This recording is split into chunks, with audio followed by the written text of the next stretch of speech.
Everyone tells you Christmas is about noise, laughter, crowded tables, forced smiles, and endless obligations. But the Stoics never measured meaning by volume. They measured it by clarity, and clarity is rarely found in a room full of people pretending to be happy. When you choose to spend Christmas alone, society calls it sad, strange, or broken, but Stoicism sees something else entirely. It sees discipline, self-command, and the courage to stand apart from illusion.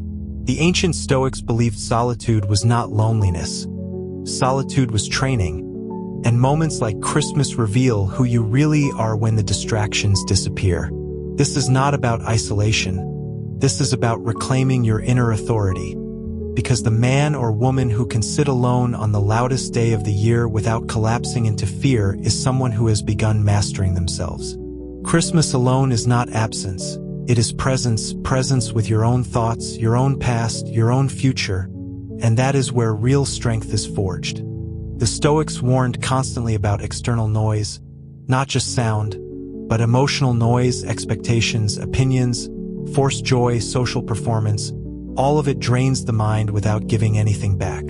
During holidays, people unconsciously perform happiness. They laugh louder than they feel, smile wider than they mean, and drain themselves trying to match an image that was never real. When you spend Christmas alone, you exit the performance, you step off the stage, and suddenly your mind becomes lighter, sharper, more honest. Seneca wrote that a person who is everywhere is nowhere, and nowhere is exactly where most people are during holidays, scattered across conversations they do not care about, traditions they do not believe in, and obligations that leave them empty. Solitude removes the mask, it forces truth, and truth is uncomfortable at first, but it is also where peace lives. Loneliness is the hunger for validation. Solitude is the satisfaction of self-respect. Most people fear being alone on Christmas because it exposes their dependence on others to feel worthy, loved, or complete. Stoicism teaches that dependence is weakness disguised as connection, and true connection begins only after independence is achieved. When you choose to be alone, you are not rejected, you are selecting yourself, you are saying, I do not need a crowd to feel whole, I do not need noise to feel alive. That decision rewires the nervous system, it builds emotional immunity, the kind that does not break when plans fall apart or people disappoint you. A Stoic is never lonely, because their mind is a stable companion, trained, disciplined, and grounded. There is no hiding when you are alone, no distractions, no small talk, no social anesthesia. And that is exactly why it is powerful. Stoicism does not promise comfort. It promises strength, and strength only comes from confrontation. When you sit alone on Christmas, memories rise, regrets surface, unanswered questions knock, and instead of running, you sit with them. You learn which thoughts control you, which wounds still bleed, and which habits no longer serve you. This self-confrontation is not punishment, it is purification. Marcus Aurelius wrote that nowhere can a man find a quieter or more untroubled retreat than in his own soul. Christmas solitude opens that door. Not all traditions deserve loyalty. Some exist only because no one had the courage to question them. Christmas gatherings often carry emotional debt, unresolved tension, old roles, silent resentments, and expectations that suffocate growth. Stoicism teaches voluntary discomfort, choosing what strengthens you even when it looks uncomfortable to others. Spending Christmas alone breaks invisible chains. It says, I am not obligated to repeat what drains me. You reclaim your time, your energy, and most importantly, your identity. Freedom begins the moment you stop explaining your choices to people who do not live your life. Availability is currency, and most people give it away without thinking. When you are always available, always attending, always present, your presence loses value. By stepping away, you create gravity. People notice absence more than presence, silence more than noise. Stoicism never chased attention. It commanded respect through restraint.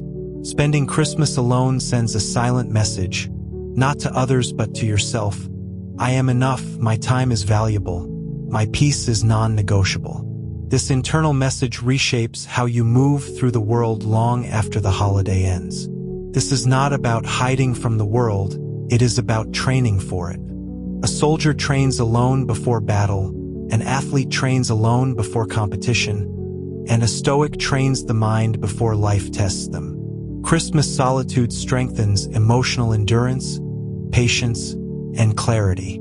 You learn to enjoy stillness without anxiety, silence without fear, and your own company without discomfort. Once you master that, chaos outside loses its power over you.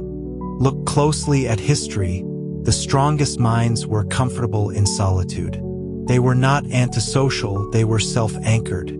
They did not fear missing out because they were fully present where they were. Christmas alone becomes a mirror, showing you that your worth does not rise or fall based on invitations, messages, or gatherings. When you internalize that, confidence becomes quiet, stable, and unshakable. Solitude does not mean emptiness. It means intention. Use the day deliberately. Read, reflect, write, walk, breathe, meditate, plan. Ask yourself questions most people avoid. Where am I going? What am I tolerating? What version of myself am I building? The Stoics believed daily reflection was sacred, and Christmas alone becomes an extended reflection, a checkpoint in your life. This single day of clarity can redirect an entire year. People may judge your choice, misunderstand it, or project their fears onto you. Stoicism teaches indifference to opinions that do not align with reason. You do not owe anyone access to your inner life, and you do not need approval to choose peace. Being misunderstood is a price the strong willingly pay. Christmas alone becomes a declaration.